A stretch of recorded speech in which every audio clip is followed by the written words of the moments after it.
Hi hello നമസ്കാരം. അപ്പോൾ ഞാൻ കഴിഞ്ഞ വീഡിയോയിൽ പറഞ്ഞിട്ടുണ്ട്, ഞാൻ സിംബാബ്വെ സ്ക്വാഡിനെ പ്രഖ്യാപിച്ചിട്ടുണ്ട് എന്ന് പറഞ്ഞിട്ടുണ്ടായിരുന്നു. അതിൽ നോട്ട് ചെയ്യേണ്ട 2-3 കാര്യങ്ങൾ. പ്രധാനപ്പെട്ടത് സഞ്ജു സാംസണെ ഡ്രോപ്പ് ചെയ്തതിൻ്റെ കാര്യം. ഇതുവരെ സെലക്ടർമാരോ കോച്ചിങ് സ്റ്റാഫോ ആരും പറഞ്ഞിട്ടില്ല ഡ്രോപ്പ്ഡ് ആണോ റെസ്റ്റ് ആണോ കൊടുത്തതെന്നില്ല ഇതുവരെ പറഞ്ഞിട്ടില്ല.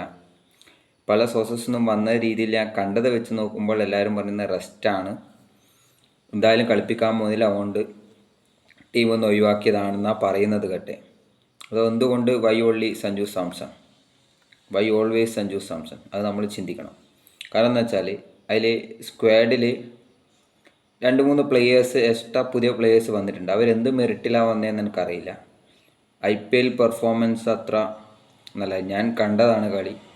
എൻ്റെ ഒരു കണക്ക് പ്രകാരം അതിലും ബെറ്ററായി പെർഫോം ചെയ്ത പലരും ഉണ്ട്, അവർക്ക് അവസരം കൊടുത്തിട്ടില്ല. അതിലും ബെറ്ററായി പെർഫോം ചെയ്ത പലരും ഉണ്ട്, അവർക്ക് അവസരം കൊടുത്തിട്ടില്ല. സിംബാബ്വെ ടൂർ ആകുമ്പോൾ സ്വാഭാവികമായിട്ടും കുറേ പുതിയ പ്ലെയേഴ്സിനെ ഇൻക്ലൂഡ് ചെയ്യും. അതൊക്കെ എൻ്റെ സഞ്ജു സാംസൺ ഒഴിവാക്കിയിട്ടില്ല. എന്തുകൊണ്ട് തിലക് വർമ്മേനെയും ഇഷാൻ കിഷനെയും അഭിഷേക് ശർമ്മേനെയും ശിവൻ ഡൂബക്കും റെസ്റ്റ് കൊടുത്തില്ല? എന്തുകൊണ്ട് കൊടുത്തില്ല?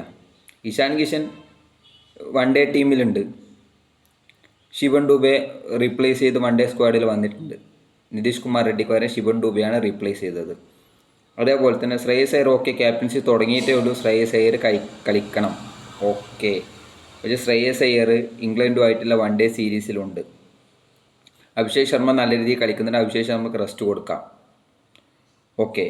സൂര്യവംശിക്ക് അവസരം കൊടുക്കണം, ഓക്കെ. അതേപോലെ യാഷ് ഠാക്കൂർ, അശോക് ശർമ്മ, മായങ്ക് യാദവ്, ഇവർ 3 ആളും ഒരു നല്ല രീതി നല്ല പ്ലെയേഴ്സാണ്, നല്ല ബോളേഴ്സ് ഒക്കെ തന്നെയാണ്. പക്ഷേ അവരുടെ പെർഫോമൻസ് അത്ര നല്ല പെർഫോമൻസ് ആയിരുന്നില്ല.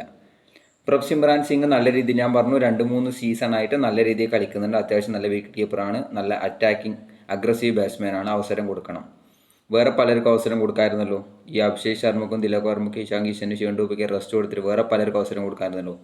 Bhubaneswar Kumar Indian veteran fast ബോളറാണ്, നല്ല രീതിയിൽ 2-3 സീസണായി നല്ല രീതിയിൽ കളിക്കുന്നുണ്ട്. കഴിഞ്ഞ ഈ സീസണിലെ പർപ്പിൾ ക്യാപ്പ് 1 വിക്കറ്റിനാണ് നഷ്ടപ്പെട്ടത്. ഭുവനേശ്വർ കുമാറിന് അവസരം കൊടുത്തില്ല. അതേ തന്നെ കുണാൽ പാണ്ഡ്യക്ക് അവസരം കൊടുത്തില്ല. രജിത് പഡ്ഡാറിന് അവസരം കൊടുത്തില്ല.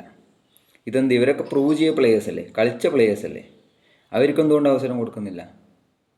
പുതിയ പ്ലേയേഴ്സിനെ ഇൻക്ലൂഡ് ചെയ്യണമെങ്കിൽ കുറച്ച് നല്ല രീതിയിൽ കളിക്കുന്ന, അല്ലെങ്കിൽ കുറച്ച് ഫോം ഔട്ടായ പ്ലേയേഴ്സിനെ കുറച്ച് റെസ്റ്റോ അല്ലെങ്കിൽ ഒഴിവാക്കിയിട്ട് ബാക്കി പ്ലേയേഴ്സിനെ കളിപ്പിച്ചൂടെ?